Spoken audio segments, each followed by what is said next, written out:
দেরি করিস নি আয়। বলে তা আমি একটু বাথরুমেতে আসি না বাথরুমে যাইতে হবে না, দোকান বন্ধ হয়ে যাবে, একটা চাবি রাখ। সেই পিড়া করে একটু ঘুরিয়ে আসি। তাই না, তোর জন্য আর দোকান বন্ধ হয়ে গেলে কত বড় ক্ষতি হয়ে যাবে জানিস তুই? সেদিকে চল, বাথরুমে পরে যাইস কেন? আয় তোরে, আয় তোরে হাট, তোরে হাট, তোরে হাট লাগো। ওয়ালাইকুম আসসালাম। তাহলে তুমি একটু সাথে সাথে গল্প করে আমি আসতেছি। আমি জ্বালাই নাই, যা বললাম কম তুই খা। চাপ লাগিস মনে হয়। হ্যাঁ চাচা হ্যাঁ। তো হুড়ু তাড়া করে কোনে যাচ্ছেন? আমি কি করছাও? গরু কিনতে যাচ্ছেন নাকি? কি অলক্ষণী কথা করছাও খোকা?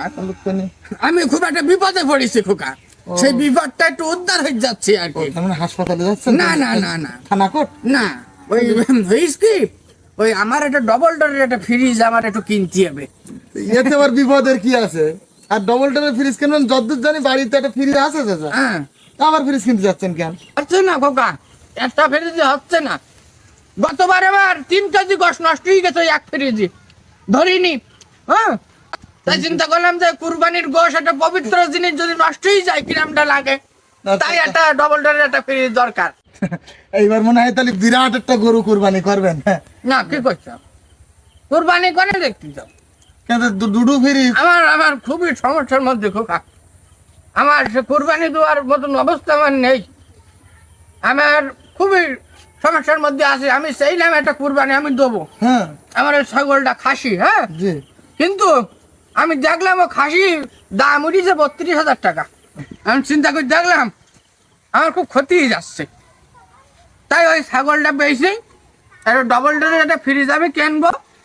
আর যে কটাকা বেশি থাকবে বুঝছো, তুমি মনে করি না যে আমি উড়াই দেবো, তা না, ওই যে কটাকা বেশি থাকবে ওই কটাকা দিয়ে আমি একটা ছোট একটা ছাগল কিনে আমি কুরবানি করতে চাইলাম। আচ্ছা, সেইলাম, কিন্তু হিসাব করে দেখলাম যে আমার গোশে মাইরিয়ে যাচ্ছে।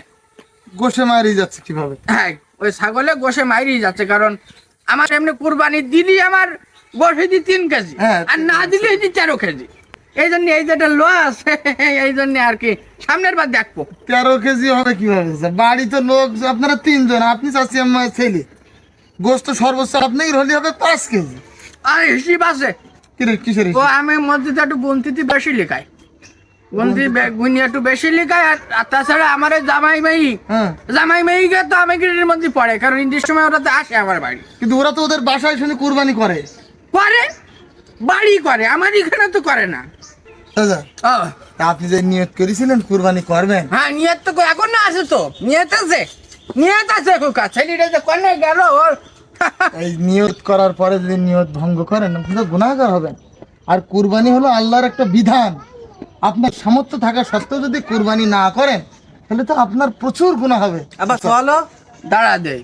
চাচা, হ্যাঁ, এই জন্য আপনার কাছে অনুরোধ যে আপনি অন্তত আল্লাহর দিকে তাকে, আপনার ইমানের দিকে তাকে, সামর্থ্য যেহেতু আছে আপনি কুরবানি করেন। একদম ঠিক কথা কইছেন চাচা। এইটাই না বলো? আবার তো বুঝতে পারেনি। কুরবানি করতে হবে, ওই ফ্রিজের আছে বাদেন, বাসায় তো ফ্রিজ আছে, আপনি আবার ফ্রিজ কিনে তার ভিতরে গোস্ত ফ্রিজ রাখবেন, এটা তো ঠিক না। আর গোস্ত মানুষজনকে তো দিতে হবে। বলিলাম যে ফ্রিজ রয়েছে কিনি না।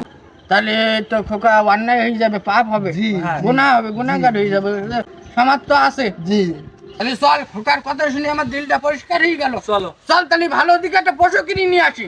হ্যাঁ খোকা, 3-4 হাজার টাকার মধ্যে একটা ভালো একটা গরু হবে না খোকা? 3-4 হাজার টাকা গরু হয়, ছাগলও হবে না। আপনার সেই কৃপণতা যদি এখনো থেকে গেল, চলেন একটা কাছে যে টাকা আছে 30-35 হাজার, একটা ভালো একটা পশু কিনবেন, চলেন। তাই চলো তো চল তাহলে আল্লাহর খুশির জন্য আমরা কুরবানি করবো, জি জি, তাই শুধু তো? বনের পশু না, হ্যাঁ, মনের পশুকেও দূরীভূত করতে হবে। সেইটাই, মনের পশু দূরীভূত করতে হবে। আইসো খোকা, আইসো, চলো আইসো। চলো।